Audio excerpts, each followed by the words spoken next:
छात्रों, सभी को स्वागत। आज इस दिवस व्यंग्य साहित्य हास्यकार हर्षकर पसाई जी लिखित निंदा रस गद्य भाग 2 के बारे में जानकारी प्राप्त करेंगे। प्रस्तुत व्यंग्य रचना निंदा रस ಏಕಾಂಗಿ ಸುಂದರ ಕಲಾಕೃತಿ है। ಇದು ಒಂದು ಸುಂದರವಾದಂತಹ कलाकृतियाಗಿದೆ निंदा रस। इस गद्य के मुखांतर हमको मालूम होता है लोग एक दूसरे के प्रति ईर्ष्या भाव से निंदा करते हैं। ಒಬ್ಬರು ಇನ್ನೊಬ್ಬರ ಮೇಲೆ ಅಸೂಯೆ ಕಾರಣದಿಂದ ईर्ष्या के कारण निंदा करता आरोपವನ್ನು ಮಾಡೋದು ನಾವು ಕಾಣ್ತೀವಿ। कुछ लोग अपने स्वभाववश अकारण ही निंदा करने में रस लेते रहते हैं। ಯಾವುದೋ ಒಂದು ಕಾರಣದಿಂದ ಅಸೂಯೆ ಇನ್ನೊಬ್ಬರ ಮೇಲೆ ಆರೋಪ ಮಾಡೋದು ನಾವು ಕಾಣ್ತೀವಿ। ತಾನು ಶ್ರೇಷ್ಠ ಅನ್ನಿಸ್ಕೊಳ್ಳಲಿಕ್ಕೆ, ತಾನು ಉಳ್ಕೊಳ್ಳಿಕ್ಕೆ ಇನ್ನೊಬ್ಬರ ಮೇಲೆ ದೂರನ್ನು ಹೇಳುವಂಥದ್ದು, ನಿಂದನೆ ಮಾಡುವಂಥದ್ದು ಇದು ಮನುಷ್ಯನ ಸ್ವಭಾವ ಆಗಿರುತ್ತೆ ಕೆಲವರಲ್ಲಿ ಎಂಬುದನ್ನು ಇಲ್ಲಿ ನಾವು ಕಾಣ್ತೀವಿ। मनुष्य के सहज गुणों निंदा करने की आदत से परिचित कराने तथा अपने आप को यथासंभव उससे दूर रखने के उद्देश्य से प्रस्तुत रचना चयनित है। ಮನುಷ್ಯನ ಸ್ವಭಾವದ ಬಗ್ಗೆ ತಿಳಿಸಲಿಕ್ಕಾಗಿ ಈ ಗದ್ಯವನ್ನು ಆಯ್ದುಕೊಳ್ಳಲಾಗಿದೆ। ನಿಂದಾ ರಸ್, ನಿಂದನೆ ಮಾಡುವ ಒಂದು ರಸ ಕೆಲವರಲ್ಲಿ ಇರುತ್ತೆ, ಸ್ವಭಾವ ಅವ್ರದ್ದು ಆಗಿರುತ್ತೆ। चुपके चुपके दूसरों के ऊपर निंदा करता है, झूठ बोलते हैं। इसके बारे में बताया है। आज निंदा रस भाग 2 के बारे में जानकारी प्राप्त करेंगे। देखिए छात्रों, निंदा की ऐसी महिमा है, 2-4 निंदकों को एक जगह बैठकर निंदा में निमग्न देखिए और तुलना कीजिए कि 2-4 ईश्वर भक्तों से जो रामधुन लगा रहे हैं। निंदकों की सी एकाग्रता, परस्पर आत्मीयता, निमग्नता भक्तों में दुर्लभ है। ನಿಂದನೆ ಮಾಡುವವರಲ್ಲಿ ಈ ಸ್ವಭಾವವನ್ನು ನಾವು ಕಾಣ್ತೀವಿ।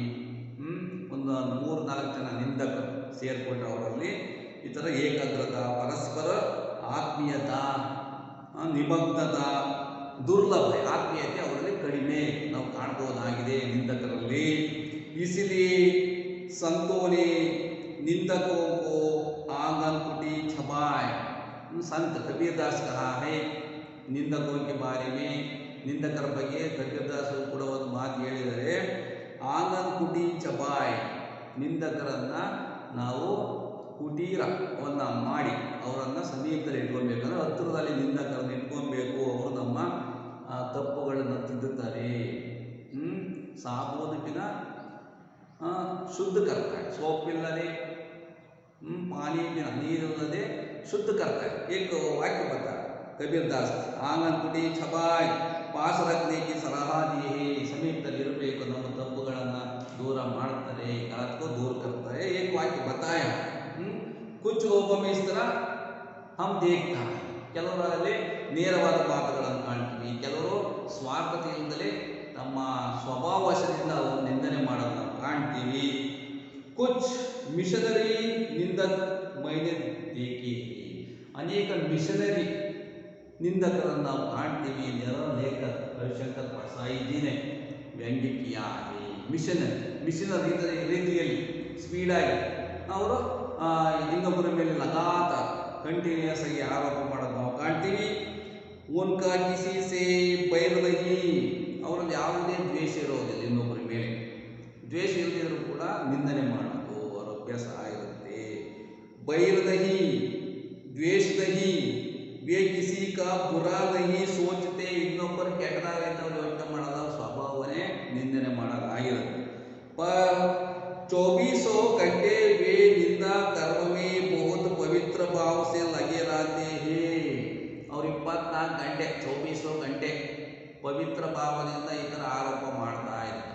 ಅವ್ರ ಸ್ವಭಾವನೆ ಆಗಿರುತ್ತೆ, ಯಾವುದೇ ಉದ್ದೇಶ ಇರೋದಿಲ್ಲ. वो निरंतर उसका स्वभाव के कारण निरंतर स्वभावದಿಂದ ಈ ಥರ ಆರೋಪ ಮಾಡ್ತಾ ಇರ್ತಾರೆ. उनकी निरंतर निर्लिप्तता निष्पक्षता इसी से मालूम होती है कि वे प्रसंग आने पर अपने आप की पगड़ी भी उसी आनंद से उछलते हैं. आनंद पड़ता है, ಇನ್ನೊಬ್ಬರ ಮೇಲೆ ಆರೋಪ ಮಾಡೋದು आनंद पड़ता है, खुशी से रहते हैं. जिस आनंद से अन्य लोगों दुश्मन की निंदा इनके लिए टानिक होती है. ಇನ್ನೊಬ್ಬರ ಮೇಲೆ ಸುಮ್ಮನೆ ಆರೋಪ ಮಾಡೋದು, दुश्मन ಶತ್ರುಗಳ ಮೇಲೆ ಆರೋಪ ಮಾಡೋದು. ನಿಂದಾ करने वालों को निंदा टानिक होती है. ಅವರಿಗೆ ಟಾನಿಕ್ ಇದ್ದ ಹಾಗೆ, ನಿಂದನೆ ಮಾಡುವವರಿಗೆ ನಿಂದನೆ ಎಂಬುದು ಒಂದು ಟಾನಿಕ್ ಇದ್ದ ಹಾಗೆ ಎಂಬುದನ್ನು हरिशंकर फसाई जी ने निंदकों के बारे में इसमें बताया है. एक मार्च के लिए पूछता है ये निंदा ये ಟಾನಿಕ್ बरे ಟಾನಿಕ್ की तरह है. निंदा करने वालों को ಟಾನಿಕ್ है बरीಬೇಕಾ. ईर्ष्या द्वेष से प्रेरित निंदा भी होती है. कुछ लोग अनेक जन ನಾವು ಕಾಣ್ತೀವಿ ಅಸೂಯೆ ಕಾರಣದಿಂದ ಆರೋಪ ಮಾಡೋರು ನಾವು ಕಾಣ್ತೀವಿ, ನಿಂದನೆ ಮಾಡೋರು ನಾವು ಕಾಣ್ತೀವಿ. ईर्ष्या द्वेष से प्रेरित निंदा भी होती है, लेकिन इसमें वो मजा नहीं जो मिशनरी भाव से निंदा करने में आता है. ಅಸೂಯೆ ಕಾರಣದಿಂದಲೂ ಕೂಡ ಅವರ ವಿರುದ್ಧವಾದಂಥವರ ಮೇಲೆ ಆರೋಪ ಮಾಡುವಂಥದ್ದು. दुश्मनों के ऊपर लगातार निंदा करते हैं. इस प्रकार का निंदक बड़ा दुखी होता है. ಈ ಥರ ಆರೋಪ ಮಾಡುವವರು ದುಃಖಕ್ಕೆ ಒಳಗಾಗ್ತಾರೆ, ಒಂದಲ್ಲ ಒಂದು ದಿವಸ ಕಷ್ಟಕ್ಕೆ ಒಳಗಾಗ್ತಾರೆ, ದುಃಖಿ ಹೋಗ್ತಾ है. ईर्ष्या द्वेष से 24 घंटे जलता है. ಇವರು ಅಸೂಯೆ ದ್ವೇಷದಿಂದ ईर्ष्या द्वेष से 24 घंटे जलता, 24 ಗಂಟೆ ಅದೇ ಯೋಚನೆ ಮಾಡ್ತಾ ಇರ್ತಾರೆ, ಚಿಂತೆ ಮಾಡ್ತಾ ಇರ್ತಾರೆ, ಆರೋಪ ಮಾಡೋದು ಸ್ವಭಾವ ಆಗಿರುತ್ತೆ. निंदा का जल छिड़क कर कुछ शांति अनुभव करता है. ऐसा निंदक बड़ा दयनीय होता है. अपनी अक्षमता से पीड़ित वह बेचारा दूसरे की समक्षता के चांद को देखकर सारी रात श्वान जैसा भौंकता है. चंद्रनನ್ನ ನೋಡಿ चांद को देख श्वान रात पूरा भौंकता है. ಚಂದ್ರನ ನೋಡಿ ನಾಯಿ ಬಗಳಿದಂತೆ. ಅಂದರೆ ಚಂದ್ರನಿಗೆ ಏನೂ ಆಗೋದಿಲ್ಲ, ನೋಡಿ ಬಗಳಿರೋದಕ್ಕೇನು ಏನೂ ಆಗೋದಿಲ್ಲ, ನಾಯಿ ಬಗಳ್ಕೊಳ್ಳುತ್ತೆ.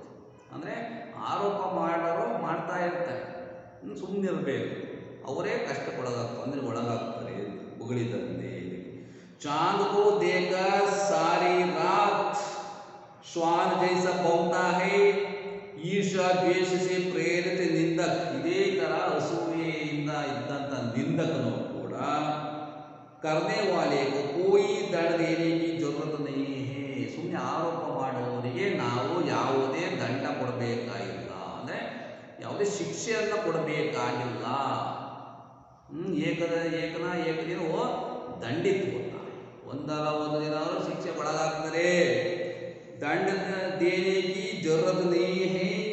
वो निंदक बेचारा स्वयं दंडित होता है. बेचारा स्वयं ಅಂದರೆ अपने आप ತನ್ನಷ್ಟು ತಾನು ಅವನೇ ಶಿಕ್ಷೆಗೆ ಒಳಗಾಗ್ತಾನೆ.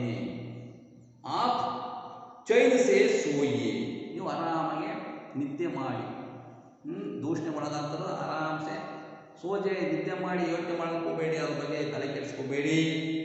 ಅವರು नाई बगड़े कुत्ता चाकू देकर भौंकता, वही तरह रहते हैं आप. चैन से सोइए और वो जलन के कारण सो नहीं पाता.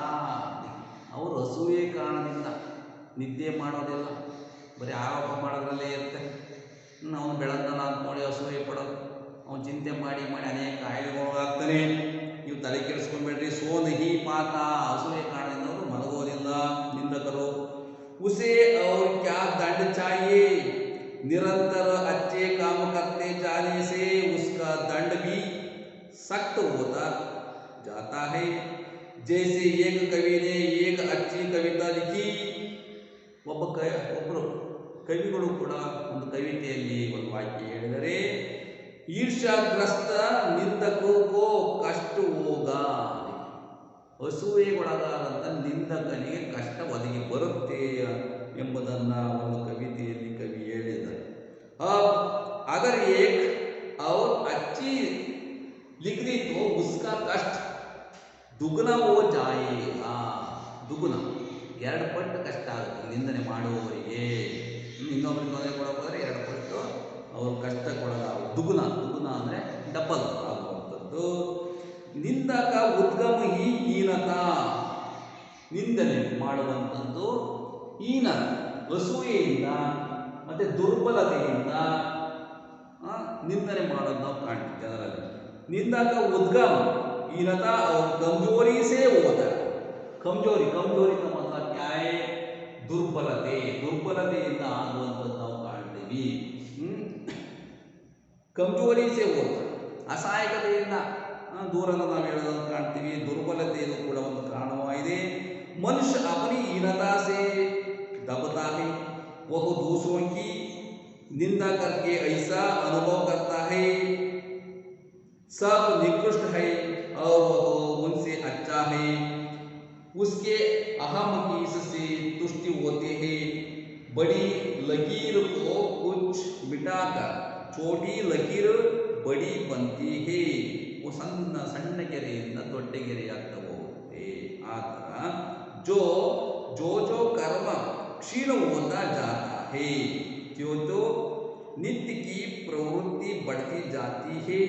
कठिन कर्म ही ईर्ष्या द्वेष और उनसे उत्पन्न निंदा को मारता है. इंद्र बड़ा ईर्ष्यालु माना जाता है.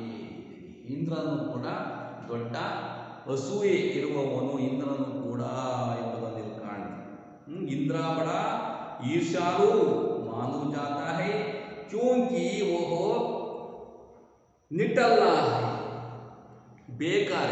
निटल्ला का मतलब बेकार है. ಆತನನ್ನು ಕೂಡ ಸ್ವಾರ್ಥತೆಯನ್ನು ಕಾಣ್ತೀವಿ. ಇಂದ್ರನಲ್ಲಿ ಕೂಡ ಆತನು ಕೂಡ ಅಸೂಯೆವಂತ ಆಗಿದ್ದ. ಸ್ವರ್ಗ ಮೇ ದೇವತಾओं को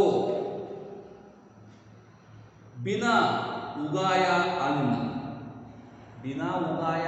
ಅಂದರೆ ಅಲ್ಲಿ ಯಾವುದೇ ಬಿತ್ತನೆ ಮಾಡದೆ ಹಂಗೆ ಅನ್ನವನ್ನು ಅಲ್ಲಿ ಬಳಸುವಂತ ನಾವು ಕಾಣ್ತೀವಿ. ಉಗಾಯ ಅನ್ನ ಬೇ ಬನಾಯ ಮಹಲ್ और बिना बोए फल मिलते हैं. ಅಲ್ಲಿ ಯಾವುದೇ ಶ್ರಮ ಇಲ್ಲದೆ ಬಿತ್ತನೆ ಮಾಡದೆ ಬೆಳೆಯದೆ ಎಲ್ಲ ಸಿಗುತ್ತೆ. ಇದರಿಂದ ಕೂಡ ಯಾರೋ ಇಂದ್ರನನ್ನು ಅಸೂಯೆ ಇರುವುದು, ಸ್ವಾರ್ಥತೆ ನಾವು ಕಾಣ್ತೀವಿ ಎಂಬುದನ್ನು ಕಾಣ್ತೀವಿ. अकर्मण्यता में उन्हें अप्रतिष्ठित होने का भय बना रहता है. इसीलिए कर्मी मनुष्यों से उन्हें ईर्ष्या होती है. ईर्ष्या होते ಇನ್ನೊಬ್ಬರನ್ನು ನೋಡಿ ಒಬ್ಬ ಬೆಳೀತಾ ಇದ್ದರೆ, ಅವ್ನು ಮುಂದುವರಿತಾ ಇದ್ದರೆ ನೋಡಿ ಎಲ್ಲರೂ ಅಸೂಯೆ ಪಡೋದು ನಾವು ಕಾಣ್ತೀವಿ. ಇದನ್ನು ಬಿಡಬೇಕು, ಇದು ಒಳ್ಳೆಯದಲ್ಲ, उसको छोड़ना चाहिए. निंदा कुछ लोगों की पूंजी होती है. पूंजी का मतलब क्या है? ಬಂಡವಾಳ. ನಿಂದನೆ ಮಾಡುವವರಿಗೆ ಕೆಲವರಿಗೆ ನಿಂದನೆ ಎಂಬುದು ಒಂದು ಬಂಡವಾಳ ಮಾಡಿಕೊಂಡಿರ್ತಾರೆ. ಅದರಲ್ಲೇ ಅವರು ಮುಂದುವರಿತಾ ಇರ್ತಾರೆ ಹೇಳ್ಕೊಂಡು. बड़ा लंबा चौड़ा व्यापार फैलाते हैं वे इस पूंजी से. अनेक व्यापारವನ್ನು ಕೂಡ ಮಾಡ್ತಾ ಇರ್ತಾರೆ, ಸುಳ್ಳೆಣ್ಣೆ ಹೇಳ್ತಾ ಇದ್ದಾರೆ. कई लोगों की प्रतिष्ठा ही दूसरों की कलंक. ಇನ್ನೊಬ್ಬರ ಮೇಲೆ ತನ್ನ ಪ್ರತಿಷ್ಠೆಗಾಗಿ ಇನ್ನೊಬ್ಬರ ಮೇಲೆ ಕಳಂಕವನ್ನು ಆರೋಪ ಮಾಡುವಂಥದ್ದು. कथाओं के पारायण पर आधारित होती है. बड़े रस विभोर होकर दे जिसकी सत्य कल्पित कलंक कथा सुनाते हैं और स्वयं को पूर्ण संत समझने की तुष्टि का अनुभव करते हैं. अपना स्वार्थ सिद्ध के लिए, स्वार्थता के लिए दूसरों के ऊपर आरोप करता है. वो निंदकों को पूंजी है, ಇದು ಒಂದು ಬಂಡವಾಳ ಆಗಿದೆ. ನಿಂದಕರಿಗೆ ತನ್ನ ಸ್ವಾರ್ಥಕ್ಕಾಗಿ ತರ ಆರೋಪ ಮಾಡೋದನ್ನು ಕಾಣ್ತೀವಿ. आप इनके पास बैठिए और सुन लीजिए, बड़ा खराब जमाना आ गया. ಈಗಿನೇನೋ ಖರಾಬ್ ಜಮಾನ, ಕಾಲ ಏನಾಗ್ತದೆ, ಕೆಟ್ಟೋಗಿದೆ. ಜನರಲ್ಲಿ ಈ ಥರ ಆರೋಪ ಮಾಡೋದು ನಾವು ಕಾಣ್ತೀವಿ. ತುಮ್ನೆ ಸುನಾ पला और अमुक अपने चरित्र पर आंख डालकर देखने की उन्हें फुर्सत नहीं होती. ತಮ್ಮ ತಮ್ಮ ಚರಿತ್ರೆ ತಮ್ಮ ತಮ್ಮ ಕೆಲಸ ಮಾಡ್ಕೊಳಕ್ಕೆ ಪುರ್ಸೊತ್ತು ಇರೋದಿಲ್ಲ, ಆದರೆ ಇನ್ನೊಬ್ಬರ ನೋಡಿ ಮಾತಾಡುವಂಥದ್ದು ಜನರಲ್ಲಿ ನಾವು ಕಾಣ್ತೀವಿ. ತಮ್ಮ ಕೆಲಸ ಮಾಡಿಸುತ್ತೆ, ಗೋತ್ರ आता है, दूसरों को देख कर आरोप करते हैं कुछ हो. एक कहानी याद आ रही है, ಒಂದು ಕತೆ, ಸಣ್ಣ ಕತೆ ಲೇಖಕರ ನೆನಪಾಗ್ತಾ ಇದೆ. ಏಕ ಸ್ತ್ರೀ ಕಿಸಿ ಸಹೇಲಿ ಕೆ ಪತಿ ಕಿ ನಿಂದಾ. ಒಬ್ಬ ಮಹಿಳೆ ತನ್ನ ಗೆಳತಿಯ ಪತಿಯ ನಿಂದನೆಯನ್ನು ಮಾಡಿರೋದು ಇದರಲ್ಲಿ ಕಾಣ್ತೀವಿ. ಏಕ ಸಹೇಲಿ, ಸಹೇಲಿ का मतलब ಗೆಳತಿ. ಪತಿ ಕಿ ನಿಂದಾ ಅಪನೆ ಪತಿ ಸೇ ಕರ್ ರಹಿ ಹೇ. ತನ್ನ ಗಂಡನ ಸಮ್ಮುಖದಲ್ಲಿ ತನ್ನ ಗೆಳತಿಯ ಗಂಡನ ಮೇಲೆ ಆರೋಪವನ್ನು ಇಲ್ಲಿ ಮಾಡಿರೋದನ್ನ ಕಾಣ್ತೀವಿ. ಓಹೋ ಬಡಾ ಉಚ್ಚಕ್ ದಗಾಬಾಜ್ ಆದ್ಮಿ ಹೇ. ಅಂದರೆ ನನ್ನ ಗೆಳತಿಯ ಗಂಡ ದೊಡ್ಡ ಮೋಸಗಾರ. ಉಚ್ಚಕ್, ಉಚ್ಚಕ್ ಮತಲಬ್ ಕ್ಯಾ ಹೈ, ಮೋಸಗಾರ. ಮತ್ತೆ ದಗಾಬಾಜ್ ಆದ್ಮಿ, ಮೋಸಗಾರವನು. ಆಫೀಸ್ನಲ್ಲಿ ಹಣವನ್ನು ಹೊಡೆದು ಈ ಥರ ಎತ್ತಕ್ಕೆ ಬೆಳೆದಿರೋ ಮೋಸಗಾರ. आदमी है बेईमानी से पैसा कमाता है. ಬೇಹಿಮಾನಿ का मतलब क्या है, ಅಪ್ರಾಮಾಣಿಕತೆಯಿಂದ ಅವರು ಹಣವನ್ನು ಗಳಿಸಿದ್ದಾರೆ. पैसा कमाता है. कहती है कि मैं उस सहेली की जगह होती तो ನಾನೇನಾರ ಗೆಳತಿಯ ಜಾಗದಲ್ಲಿ ಏನಾರ ಇದ್ದಿದ್ರೆ ಐಸೆ ಪತಿ ಕೋ ತ್ಯಾಗ ದೇತಿ. ಅವರನ್ನ ನಾನು ಅಂತ ಗಂಡನನ್ನ ತ್ಯಾಗ ಮಾಡ್ತಾ ಇದ್ದೆ, ಗಂಡನ ಬಿಡ್ತಿದ್ದೆ, ಗಂಡನ ಬಿಡ್ತಾ ಇದ್ದೆ. ಇಸ್ ವಾಕ್ಯ, ಇಸ್ ವಿಚಾರವನ್ನು ತನ್ನ ಗಂಡನ ಸಮ್ಮುಖದಲ್ಲಿ ಗೆಳತಿಯ ಗಂಡನ ಬಗೆಯಲ್ಲಿ ಮಹಿಳೆ ಒಬ್ಬರು ಹೇಳೋದು ನಾವು ಕಾಣ್ತೀವಿ. ತ್ಯಾಗದೇ ತಬ್ ಉಸ್ಕಾ ಪತಿ, ಆಗ ಆತನ ಆಕೆಯ ಗಂಡ ಹೇಳಿ, ತಬ್ ಉಸ್ಕಾ ಪತಿ उसके सामने यह रहस्य होता है कि वह स्वयं बेईमानी से इतना पैसा कमाता हूँ. ಆಗ ಅವನು ಹೇಳ್ತಾನೆ, ತನ್ನಲ್ಲಿರುವ ರಹಸ್ಯ ಹೇಳ್ತಾನೆ, ಆತನ ಪತ್ನಿ ಸೆ ಕಾತಾ ಹೈ ಮೈ ಬಿ, ನಾನು ಕೂಡ ಬೇಹಿಮಾನಿ ಸೇ ಇತನ ಪೈಸಾ ಕಮಾತಾ ಹೂँ. ನಾನು ಕೂಡ ಅದೇ ಥರ ನಿನ್ನ ಗೆಳತಿ ಗಂಟೆ ಹಂಗೆ ಹಣವನ್ನು ಲೂಟಿ ಹೊಡೆದು ಅದೇ ಥರ ನಾನು ಕೂಡ ಹಣವನ್ನು ಲೂಟಿ ಮಾಡಿದ್ದೇನೆ, ಅಪ್ರಾಮಾಣಿಕತೆಯಿಂದ ಹಣವನ್ನು ನಾನು ಕೂಡ ದೋಚಿದ್ದೇನೆ ಅಂತ ಹೇಳಿದಾಗ ಆ ಮಹಿಳೆ ಏನೂ ಕೂಡ ಮಾತಾಡೋದಿಲ್ಲ. इसमें हम स्वार्थ देखते कमाता है. सुनकर स्त्री ಸ್ತಬ್ಧ रह जाती है. ಈ ವಾಕ್ಯವನ್ನು ಕೇಳಿ, ಗಂಡನ ಮಾತನ್ನು ಕೇಳಿ ಏನೂ ಕೂಡ ಮಾತಾಡೋದಿಲ್ಲ. ಸ್ತಬ್ಧ रह जाती है. क्या उसने पति को त्याग दिया. ಈ ಮಾತು ಕೇಳಿ ತನ್ನ ಪತಿಯನ್ನು ತ್ಯಾಗ ಮಾಡಿಲ್ಲ ಮಹಿಳೆ, ಮಾಡಲಿಲ್ಲ. ಇನ್ನೊಬ್ಬರು ನೋಡಿ ಹೇಳಲಿಕ್ಕೆ ಮಾತಾಡಲಿಕ್ಕಿದ ಸರಿ ಕಾಣುತ್ತಷ್ಟೇ, ಆ ಥರ ಜನ ನಿಂತ್ಕೊಳ್ಳೋದಿಲ್ಲ. ಕ್ಯಾ उसने पति को त्याग दिया. जी हाँ, वो दूसरे कमरे में चली गई. इस बात सुनकर चुटके कमरे में चली गई. ಈ ಮಾತು ಕೇಳಿ ಸುಮ್ಮನೆ ಓಣೆಗೆ ಹೊರಟು ಹೋದಳು. ಕಭಿ ಕಭಿ ಐಸಾ ಭಿ ಹೋತಾ, ಒಂದೊಂದ್ಸಲ ಈ ಥರ ಆಗುತ್ತೆ. ಅಮ್ಮ ಹಮೇ ಜೋ ಕರ್ನೆ ಕಿ ಕ್ಷಮತಾ ನಹಿ ಹೇ. ನಮಗೆ ಯಾವುದೋ ಒಂದು ಕೆಲಸ ಮಾಡಲಿಕ್ಕೆ ಸಾಧ್ಯ ಇರೋದಿಲ್ಲ, ಅದನ್ನು ಇನ್ನೊಬ್ಬರು ಮಾಡಿದಾಗ ತಮ್ಮ ಪ್ರತಿಷ್ಠೆಗಾಗಿ ಇನ್ನೊಬ್ಬರನ್ನ ಆರೋಪ ಮಾಡೋದು ನಾವು ಕಾಣ್ತೀವಿ. ಕಭಿ ಕಭಿ ಐಸಾ ಭಿ ಹೋತಾ ಹೈ ಕಿ ಹಮ್ ಮೇ ಜೋ करने की क्षमता नहीं है, वो यदि कोई करता है तो हमारे पिलपिले अहम को धक्का लगता है. इसमें हीनता और ग्लानि आती है. तब आप उसकी निंदा करके उससे अपने को अच्छा समझकर तुष्ट होते. ಅಂದರೆ ತನ್ನ ಕೈಗೆ ಸಾಧ್ಯವಾಗದ ಕೆಲಸವನ್ನು ಇನ್ನೊಬ್ಬರು ಮಾಡಿದಾಗ ತನ್ನನ್ನು ಉಳಿಸ್ಕೊಳ್ಳಲಿಕ್ಕೆ ಆರೋಪ ಮಾಡೋದು ನಾವು ಕಾಣ್ತೀವಿ ಇನ್ನೊಬ್ಬರ ಮೇಲೆ. ಉಸ್ ಮಿತ್ರ ಕಿ ಮುಲಾಕಾತ್ ಕೆ करी मुलाकात मतलब भेंट तन्ना मित्रನ ಭೇಟಿಯಾದಾಗ वो सभी को निंदा करता था। उसको सुनकर मुझे बहुत उदास हुआ। करीब 10-12 घंटे ಸುಮಾರು ಸ್ನೇಹಿತನ ಮುಂದೆ ಕೂತ್ಕೊಂಡಾಗ 10-11 ಗಂಟೆ 10-12 घंटे बाद यह सब मन में आ रहा है अब पूछो तटस्थ हो गया हूँ। तटस्थವಾಗಿ ನಾನು ಸುಮ್ಮನೆ ಕುಂತಿದ್ದೆ ನನ್ನ दोस्त स्नेहिता पिछली कक्षा में उसके बारे में बताया का और गा के बारे में लेखक के बारे में दोनों दोस्त के बारे में बताया। वो पूरा दूसरों को निंदा किया था। उसको सुनकर सुबह जब उसके साथ बैठता था तब मैं स्वयं निंदा के काला सागर में डूबता उतरता था। देखिए उसका बात सुनकर ಸ್ನೇಹಿತನ ಆರೋಪದ ಮಾತನ್ನು ಕೇಳಿ ನಾನು ಕುತ್ಕೊಂಡು ಆತನ ಮುಂದೆ ಒಂದು ಕಪ್ಪು ಸಮುದ್ರದಲ್ಲಿ ನಾನು ಮುಳುಗ್ತಾ ಇದ್ದೀನೋ ಅನ್ನಿಸ್ತದೆ। ಯಾರಿಗೆ? ಲೇಖಕರಿಗೆ। डूबता मुಳುಗುವುದು। उतरता था कल्लोल कर रहा था बड़ा रस है ना निंदा है। ಇದರಿಂದ ನಿಂದಾ ರಸವು ಕೂಡ ಒಂದು ದೊಡ್ಡ ರಸ ಅನ್ನಿಸ್ತು ನನಗೆ। ಯಾರ? ಲೇಖಕ ಕಹಾ ರಾಯ್ ಅಂದರೆ ಆರೋಪವನ್ನು ಕೇಳಿ ಲೇಖಕರಿಗೆ ಕಪ್ಪು ಸಮುದ್ರದಲ್ಲಿ ನಾನು ಮುಳುಗ್ತಾ ಇದ್ದೀನೋ ಅನ್ನಿಸ್ತಾನೆ ಸ್ನೇಹಿತನ ಮಾತನ್ನು ಕೇಳಿ। निंदा में सूरदास ने इसलिए एक वाक्य कहा है। देखिए सूरदास ಕೂಡ ಒಂದು ನಿಂದಾ ರಸ ಬಗ್ಗೆ ಒಂದು ವಾಕ್ಯ ಹೇಳಿದ್ದಾರೆ। सूरदास ने इसलिए निंदा शब्द रसाल कहा है। देखिए निंदा शब्द रसाल कहा है। निंदा ಎಲ್ಲ ರಸಗಳ ಒಂದು ಸಾರವಾಗಿದೆ ಎಂಬುದನ್ನು सूरदास इसमें बताया है। अधिकारिक व्यक्तियों की भलाई के लिए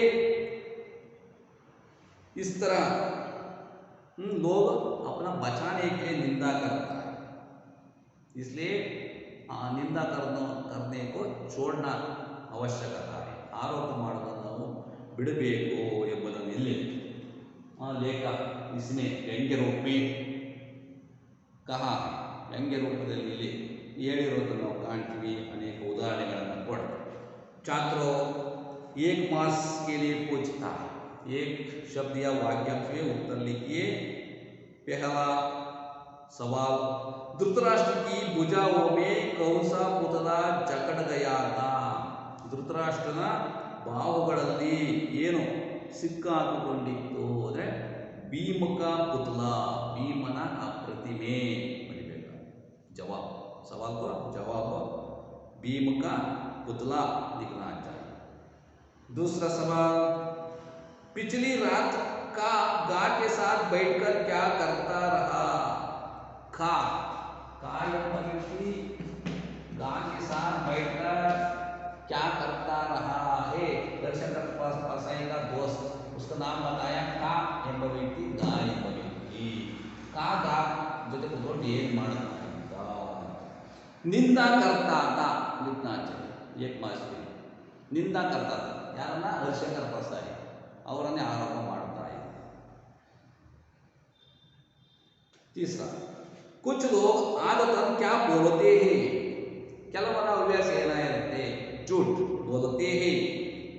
लेखक के मित्र के पास दोषों का क्या है। ಲೇಖಕರ ಮಿತ್ರನ ಹತ್ರ ಒಂದು ಏನಿತ್ತು? ದೋಷಗಳ ಕೆಟಲಾಗ है पट्टिने इतो। लेखक के मन में किसके प्रति मैल नहीं रहा। निंदक मित्र के प्रति मैल नहीं रहा। निंदक मित्रನ ಬಗ್ಗೆ ಯಾವುದೇ ಬಗ್ಗೆ ಭೇದ ಇರಲಿಲ್ಲ। निंदकों की जैसी एकाग्रता किनमें दुर्लभ है, भक्तों में भी दुर्लभ है। मिशनरी निंदक 24 घंटे निंदक करने में किस भाव से लगे रहते हैं। पवित्र भाव से मिशनरी निंदक पवित्र भावದಿಂದ 24 ಗಂಟೆ ಅವರು ಆರೋಪ ಮಾಡ್ತಾ ಇರ್ತಾರೆ। 8 निंदा निंदा करने वालों के लिए क्या होता है? निंदने ಮಾಡೋರಿಗೆ ಏನಿದ್ದಾರೆ ಟಾನಿಕ್ होता है। निंदा का उद्गम किससे होता है? हीनता और कमजोरी से। कौन बड़ा ईर्ष्यालु माना जाता है? ಯಾರು ದೊಡ್ಡ ಅಸೂಯೆ ಉಳ್ಳವನು ಅಂತ ಇಲ್ಲಿ ಹೇಳಲಾಗಿದೆ इंद्र। इंद्र को बड़ा ईर्ष्यालु माना जाता है। छात्रों इस तरह अच्छी तरह समझाए ಅರ್ಥ ಮಾಡ್ಕೊಳ್ಳಿ, ಗೊತ್ತಾಗಲಿದ್ದನ್ನು ಕೇಳಿ। ನಮಸ್ಕಾರ।